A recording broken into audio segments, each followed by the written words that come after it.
दोस्तों अगर आपको Redmi Note 5 Pro लेना था और अभी तक आप नहीं ले पा रहे हो कि फ्लैश सेल की वजह से, तो आपके पास एक नया ऑप्शन आ गया है जिसका फीचर इससे कई फीचर काफ़ी अच्छा है और ऊपर से आपका प्राइस भी थोड़ा कम है। सो इस वीडियो में आपको कंपैरिजन करने वाला हूँ Note 5 Pro का फीचर कंपैरिजन बेसिकली, क्योंकि मेरे पास फ़ोन नहीं है, और Asus Zenfone Max Pro M1 का। So without further delay let's get started.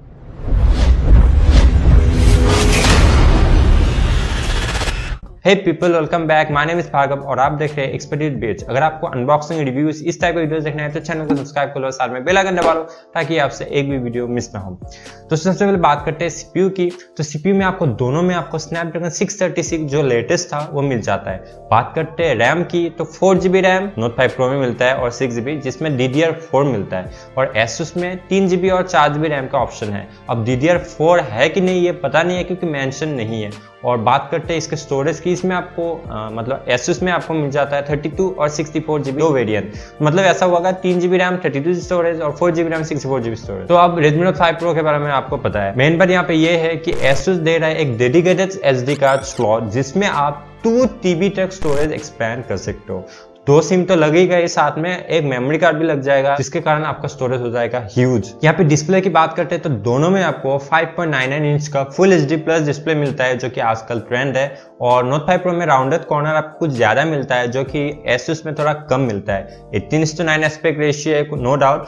यहाँ पे आपको मेन पॉइंट ये है कि Asus में आपको कॉर्निंग गोरिल्ला ग्लास का प्रोटेक्शन नहीं मिलता है। हालांकि Note 5 Pro में भी मेंशन नहीं किया था कौन सा है, लेकिन एटलीस्ट मिल रहा था, लेकिन Zenfone पे आपको नहीं मिलता है। लेकिन Asus का डिस्प्ले काफी ब्राइट है, आपको डे लाइट पे भी कोई प्रॉब्लम नहीं आएगा। कैमरा की बात करें तो Asus में आपको 13+5 मेगापिक्सल का डुअल रियर कैमरा मिलेगा जिसमें 2.2 का एपर्चर है, और जो 5 मेगापिक्सल का कैमरा है उसमें डेप्थ सेंसिंग के लिए आपको पोर्ट्रेट शॉट मिल जाएगा। और फ्रंट पे आपको मिलता है 8 मेगापिक्सल का कैमरा जिसमें भी LED फ्लैश है दोनों में। हालांकि रियर फ्रंट दोनों में आपको LED फ्लैश मिल जाता है, और पोर्ट्रेट शॉट फ्रंट पे भी आपको मिल जाता है जो कि सॉफ्टवेयर बेस्ड है।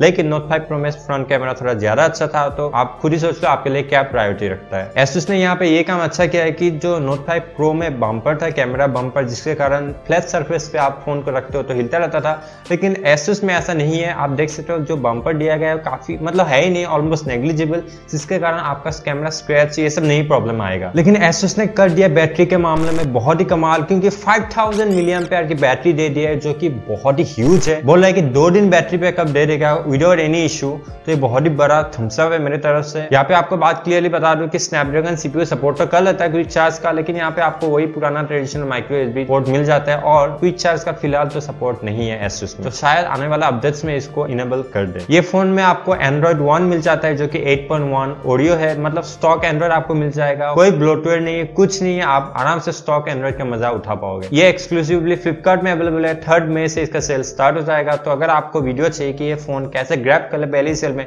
तो नीचे कमेंट में बताओ, मैं इसका डेडिकेटेड वीडियो जरूर बनाऊंगा कि कैसे फोन को ग्रैब करना है पहली सेल में। यहाँ पे एक बात बताना जरूरी है कि Note 5 Pro में पहले फेस ID नहीं था, लेकिन कुछ दिन बाद फेस ID आ गया, तो अपडेट भी आ गया, और जो उस टाइम बिक रहा था फोन उसमें इनबिल्ट दे दिया था। अब Asus में भी ऐसा है कि अभी फेस ID नहीं है, बोला गया है कि कुछ दिन बाद सॉफ्टवेयर के थ्रू आ जाएगा।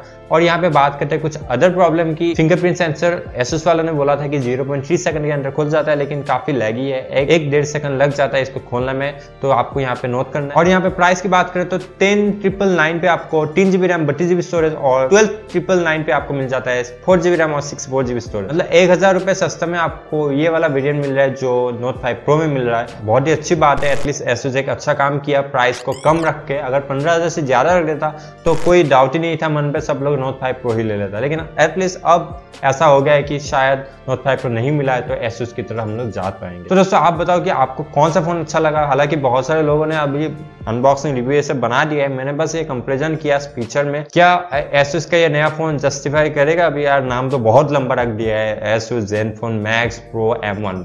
बाप रे, इतना नाम एक बार नहीं ले सकता, इसलिए मैं बार बार Asus कर रहा हूँ। तो बस आज के लिए इतना ही था, मिलता है अगले फुल वीडियो के साथ, तब तक के लिए साइन ऑफ।